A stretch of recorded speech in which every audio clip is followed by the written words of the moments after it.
అందరికీ నమస్కారం. హిందూ లైబ్రరీకి స్వాగతం. మనం లక్ష్మీదేవి చిత్రపటం చూసినప్పుడు ఆమెకి ఇరువైపులా ఏనుగులు తొండంతో నీటిని అభిషేకిస్తున్నట్లుగా ఉంటాయి. వాటి అర్థం ఏంటి, దీని వెనకాలన్న కథ ఏంటి అన్నది రోజు తెలుసుకుందాం.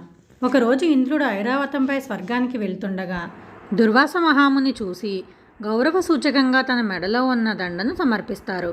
కానీ గర్వంతో కళ్ళు మూసుకుపోయిన ఇంద్రుడు ఆ దండను ఏనుగు తొండానికి తగిలిస్తాడు. ఏనుగు తన తొండాన్ని అటు ఇటు ఆడించడంతో దండ కిందకు పడిపోతుంది. దాన్ని కాళ్లతో తొక్కుతుంది. ఈ విషయం మొత్తం చూసిన దుర్వాసుడు కోపోద్రిక్తుడై, ఓ ఇంద్ర, ఏ సంపద చూసి మితిమీరిన గర్వం అహంకారంతో ప్రవర్తించావో ఆ భోగభాగ్యాలన్నీ నిన్ను వీడిపోతాయి అని శపిస్తాడు. వెంటనే తన తప్పు తెలుసుకున్న ఇంద్రుడు క్షమించమని వేడుకుంటాడు. విష్ణువు వల్ల నీ సమస్యకు పరిష్కారం లభిస్తుందని చెప్తారు దుర్వాసమని. తర్వాత ఆ శాప కారణంగా రాక్షసుల వల్ల తన రాజ్యమంతా కూడా పోతుంది. ఇంద్రుడు తన సంపదనంతా కోల్పోయి కష్టాల పాలవుతాడు. అప్పుడు చివరికి విష్ణుమూర్తి దగ్గరికి వెళ్ళి వేడుకోగా, పాల సముద్రాన్ని చిలకండి, మీ సమస్యకు పరిష్కారం లభిస్తుందని చెప్తారు. అది తమ ఒక్కరి వల్ల సాధ్యం కాదు కాబట్టి దానవులను కూడా చేరదీసి ఇద్దరూ కలిసి క్షీరసాగర మథనం చేస్తారు. అలా చేస్తున్నప్పుడే హాలాహలంతో పాటు అనేక వస్తువులు ఉద్భవించాయి. ఆ క్రమంలోనే తెల్లని వస్త్రాలతో బంగారు వర్ణంతో మెరిసిపోతూ పంచమితో కూడిన శుక్రవారం నాడు లక్ష్మీదేవి ఆవిర్భవించింది. అలా క్షీరసాగరం నుంచి ఉద్భవించింది కాబట్టే సముద్రరాజు కూతురుగా భావించి క్షీర సముద్రరాజతనయాం అని అంటాము.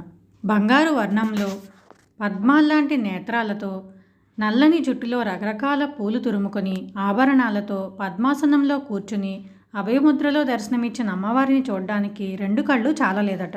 అప్పుడు ఇంద్రుడు ఆమెను ప్రార్థించి ఆమెకు పురిటి స్నానం చేయించడానికి రత్నమయమైన బంగారు పీఠంపై కూర్చోబెట్టారు. ఇప్పుడు మంగళ స్నానం కోసం నీటిని తీసుకురావాలి.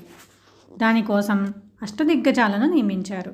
అష్టదిగ్గజాలంటే భూమిని 8 వైపులా కాపాడే 8 ఏనుగులు.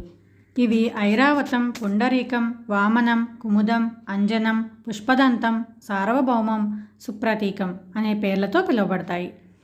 ఇవి స్వర్గలోకానికి వెళ్ళి అక్కడి నుంచి గంగాజలాన్ని బంగారు కలశాలతో తీసుకువచ్చాయి. అలా ఏనుగులు ఆ నీటితో అమ్మవారిని అభిషేకించాయి. దానికి కృతజ్ఞతగా అమ్మవారు ఏనుగు కుంభస్థలంలో ఉంటానని వరమిచ్చారన్నమాట. ఈ ఘట్టాన్ని మనకు చూపించడానికే చిత్రపటాల్లో అమ్మవారికి ఇరువైపులా ఏనుగులు తొండంతో నీటిని పోస్తున్నట్టుగా చూపిస్తారు. కానీ 8 ఏనుగులు వేస్తే గజిబిజిగా ఉంటుంది కాబట్టి 2 ఏనుగులను మాత్రమే చూపిస్తారు. ఇలా అమ్మవారికి మంగళ స్నానం పూర్తయిన తర్వాత తండ్రి అయిన సముద్రుడు ఆమెకు వస్త్రాలను సమర్పిస్తాడు. అలాగే విశ్వకర్మ అనేక ఆభరణాలను తెచ్చిస్తాడు. ఇంకా నాగరాజు కుండలాలను ఇస్తాడు. బ్రహ్మదేవుడు ఒక కమలాన్ని ఇవ్వగా సరస్వతీదేవి హారాన్ని ఇచ్చింది. వరుణుడు వైజయంతిమాలను ప్రసాదించాడు. తర్వాత సముద్రుడు ఆమె చేతికి ఒక చెంగల్వ పూదండ ఇచ్చి వరుణ్ణి ఎన్నుకోమని చెప్పాడు. ఆమె విష్ణువును తన భర్తగా ఎంచుకుని మాల వేసింది. అలా తన అల్లుడైన విష్ణువుకు కౌస్తుభమణిని కానుకగా ఇచ్చాడు సముద్రుడు. ఈ శ్రావణమాసంలో ఈ లక్ష్మీదేవి ఆవిర్భావ ఘట్టాన్ని వింటే చాలు, మనసంతా ఆనందంతో నిండిపోతుంది. మీకు నచ్చితే లైక్ చేసి ఫ్రెండ్స్ అండ్ ఫ్యామిలీ మెంబర్స్కి షేర్ చేయండి. వరలక్ష్మి వ్రతానికి సంబంధించిన చాలా వీడియోలు ఉన్నాయి, వాటిని కూడా ఛానల్లోకి వెళ్ళి విజిట్ చేయండి. మరో వీడియోతో మళ్ళీ కలుద్దాం. సర్వే జనా సుఖినో భవంతు.